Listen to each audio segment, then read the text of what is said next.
안녕하세요. 오늘은 이재명 후보에게 미안합니다. 서명운동을 하는 곳이 있습니다. 이재명 후보에게 미안한 개신교인들의 한 목소리 서명운동이라고 동영상 하단에 보면 링크가 있을 겁니다. 네. 13일날 시작되었고요. 김문수 후보를 지지한다고 개신교 일부가 기자회견했었죠. 그거 뭐 기가 찼죠. 언제부터 걔네들이 기독교를 대표하는 세력이 된 건지, 왜 거기에 대해서 한마디 말도 못하고 있는 건지, 기독교는 내란을 옹호하는 건가? 기독교가 언제부터 이렇게 변질된 거지? 언제부터 이렇게 비뚤어진 정의를 걷고 있는 거지? 정광훈이 말했던 것 중에 하나가 있죠. 하나님도 나한테 까불면 죽는다는 소리를 했지. 그게 어떤 의도로 말을 했든 간에 상관없지 않나? 그런 식의 말을 한다는 것 자체가 문제가 있는 거 아닌가? 도대체 뭘 보고 도대체 목사로 받아들이는 거지? 거기다 이번 윤석열 정권에서 개신교가 보여준 행동은 정말 실망스러웠습니다. 그래서 항상 제 마음속에도 좀 어떤 기독교인의 한 사람으로서 좀 뭐랄까 묵직한 무거움이 있었죠. 덕분에 교회를 못 나가게 된 지가 꽤 됩니다. 제가 아는 사람들 중에서 교회 못 나가고 있는 사람들이 엄청 많아요. 그 사람들의 심정도 마찬가지일 겁니다. 그런 과정에서 지금 이런 내용들이 나오니까 좀 반갑더라고요. 이재명 후보에게 미안합니다 라는 서명운동입니다. 그래서 제가 직접 그 전문을 한번 읽어보려고 합니다.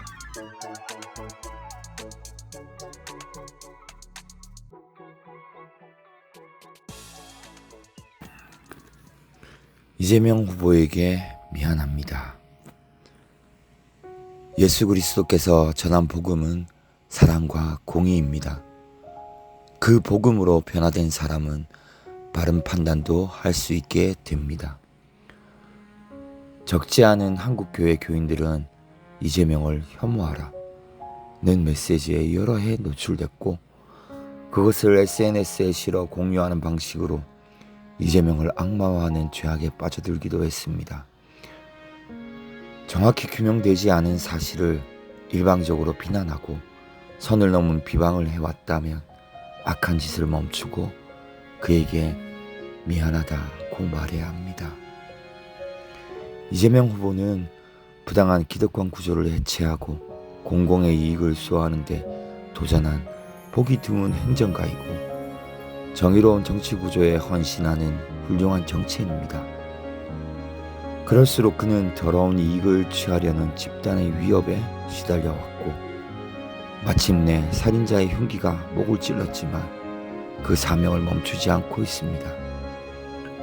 정치적 살인, 사법적 살인, 물리적 살인 시도를 극복하고 여기까지 왔습니다. 우리는 그를 아끼고 보호하는 것이 곧 우리 모두를 위하는 것이라고 믿습니다. 한국 개신교인들은 정치인 이재명을 공격하는데 눈이 멀어서 그 세력들이 이단이든 무속이든 사이비 종교든 가리지 않고 그들과 손을 잡기까지 했습니다. 진짜 신앙을 가졌다면 과연 그것이 옳은지 스스로에게 물어야 합니다. 그런데도 10계명의 첫 계명을 무시하면서 자기들이 옳다고 항변하고 있습니다. 이재명을 공격했던 자들은 자신들이 교계의 대표라며 많은 개신교인들의 진심을 호도했습니다. 우리는 그들을 대표로 세운 적이 없습니다. 그들은 민주주의를 비웃으며 내란을 합리화하지만 우리는 내란을 지지한 적도 없습니다. 오히려 깨어있는 시민들과 한마음으로 밤잠을 설치며 나라를 걱정해 왔습니다. 더는 그들이 교계를 대표한다는 거짓말에 속지 말아야 합니다. 이재명 후보가 꿈꾸는 대동세상은 성경의 하나님 나라와 맞닿아 있습니다. 강자가 약자를 억압하지 않는 나라, 약한 자도 억울한 일을 당하지 않는 나라, 함께 잘 사는 세상, 성경이 말하는 하나님 나라입니다. 그러나 교회는 그를 비난했고 언론은 그의 등에 인격 파탄자라는 칼을 꽂았습니다. 검찰은 포괄적 수사로 그와 그 동료들까지 괴롭혔고 법원은 혼란과 악의에 찬 판결문으로 사법을 가장한 폭력을 휘두릅니다. 국민들과 유권자들을 속이기 위한 것임을 삼척동자도 알 수 있는 일입니다. 우리는 이재명 후보가 자랑스러운 시대의 일꾼으로 남기를 원하기에 괴롭힘을 그만두라고 엄중하게 요구합니다. 우리는 성도 이재명이 자신이 속한 개신교는 물론 어떤 종교도 정파적 행동에 끌어들이지 않은 것을 고맙게 여깁니다. 그러나 이재명이 자기 교인이 아니라며 버린 목사는 회개해야 합니다. 부끄러운 한국교회의 또 다른 민낯입니다. 법비들과 싸우는 이재명은 우리 모두를 대신하고 있습니다. 법비들은 정의로운 시민들의 철퇴를 맞을 것입니다.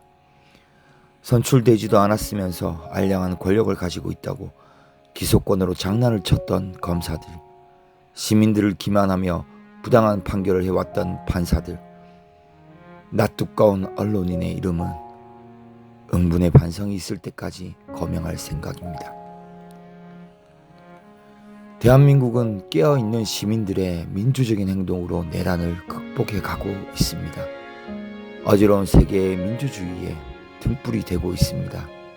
반면 내란을 획책하고 통제하는 공동체의 적들은 지속된 패배에서도 교훈을 얻지 못하고 있습니다.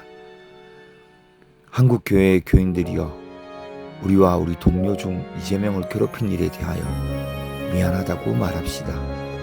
그것이 한국교회를 진리로 돌아오게 하는 중요한 걸음이고 미래에 더욱 훌륭한 정치인들을 불러내는 필요 조건입니다. 우리의 사명은 기독교 국가를 만드는 데 있지 않습니다. 오히려 지금 우리에게 필요한 것은 기독교의 가치입니다. 사랑과 공의, 악행에 대한 철저한 심판과 처벌, 그 후에 용서와 화해하는 것입니다. 마지막으로 이 글은 이재명 후보에 대한 일방적인 추정이 아닌 그동안의 상황을 보면서 그에 대한 미안함을 조금이라도 표시하기 위하여 작성되었음을 밝히는 바입니다. 이 시대의 교인들이여, 이재명에게 미안하다고 말합시다. 2025년 5월 13일 연명인 일동. 이 글에 서명하시는 한 분 한 분이 발의인이자 연명인입니다.